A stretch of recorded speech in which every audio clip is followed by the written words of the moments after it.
الحمد لله رب العالمين والعاقبة للمتقين والصلاة والسلام على سيد الأنبياء والمرسلين وعلى آله وصحبه أجمعين.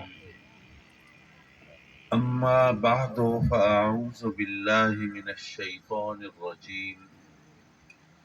بسم الله الرحمن الرحيم. والعصر إن الإنسان لفي خسر إلا الذين آمنوا وعملوا الصالحات. صدق الله مولانا العلي العظيم وصدق رسوله النبي الأمين ونحن على ذلك لمن الشاهدين والشاكرين والحمد لله رب العالمين. آمین. واجب التعظیم علماء کرام، لائق تکریم مہمانان گرامی اور مکرم و معزز حاضرین محفل، آپ جانتے ہیں کہ ہم اس وقت اپنے بہت پیارے اور بہت جانثار دوست عزیزم نذیر سعیدی کے والد، وہ بھی ہمارے بہت پیارے، بہت قابل قدر، بہت اچھے پیر بھائی تھے، محترم جناب امام بخش سعیدی، اللہ تعالیٰ ان کے درجات بلند فرمائے آمین. اور ان کی قبر کو جنت کا باغ بنائے. آمین. آپ جانتے ہیں کہ وہ میرے والد گرامی رحمۃ اللہ علیہ کے عرس مبارک کے لیے شرکت کے لیے پہنچے ہوئے تھے، اور وہاں پر انہوں نے وضو تازہ کیا اور مزار شریف کے سامنے آ کر کلمہ پڑھا، اللہ رسول کی الوہیت اور رسالت کی گواہی دی، اور پھر اس عالم میں دنیا سے رخصت ہوئے. سبحان اللہ. اور ظاہر ہے کہ اس طرح دنیا سے جانا یہ یقیناً قابل رشک ہے. موت تو ہر ایک کو آنی ہے، بے شک.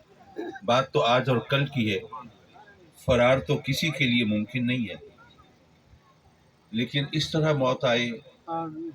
تو یقیناً یہ بھی اللہ کی طرف سے رحمت کی علامت اور نشانی ہوتی ہے. بے شک. بے شک.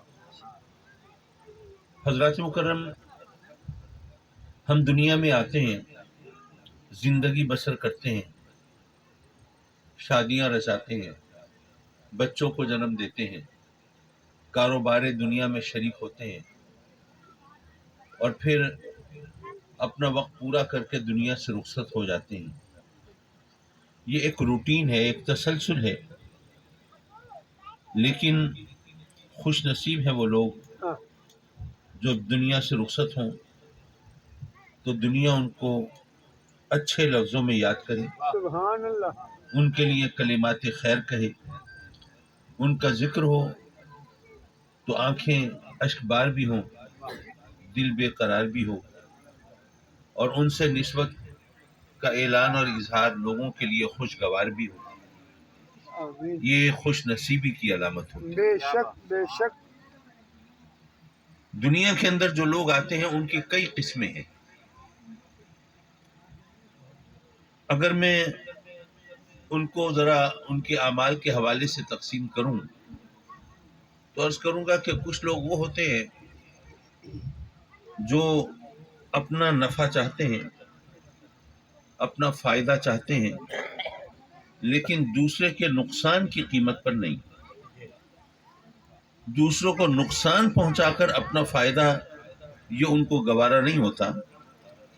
یہ دیانتدار، یہ شریف لوگ کہلاتے ہیں، لوگ ان کو اچھا کہتے ہیں، ان سے دوستی تعلق رکھنا اپنے لیے باعث فخر محسوس کرتے ہیں.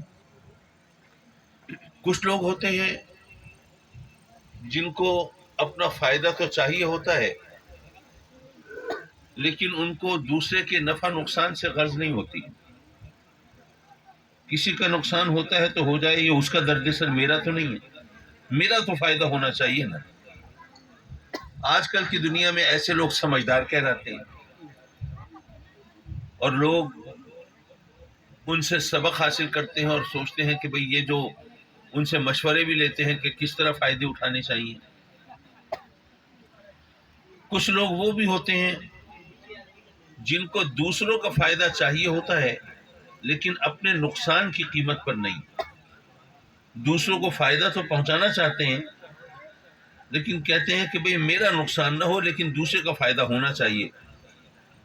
یہ بہت نیک پارسا، بہت معاشرے کے لیے فائدہ مند افراد کہلاتے ہیں۔ کچھ لوگ وہ ہوتے ہیں جو دوسروں کو فائدہ پہنچانے کے لیے اپنے نفع نقصان کی پرواہ نہیں کرتے۔ سبحان اللہ۔ دوسرے کا فائدہ ہو جائے، بے شک اپنا نقصان بھی ہو جائے۔ آج کل کی دنیا میں یہ لوگ احمق کہلاتے ہیں، بے وقوف کہلاتے ہیں، اور لوگ کہتے ہیں کہ بھائی یہ جو ہے یہ بالکل ہی ان کو دنیا داری کا کچھ پتہ نہیں ہے، یہ دنیا کی برتاؤ سے اور یہاں کی چالوں سے اور یہاں کے ضابطوں سے بالکل ناواقف ہے۔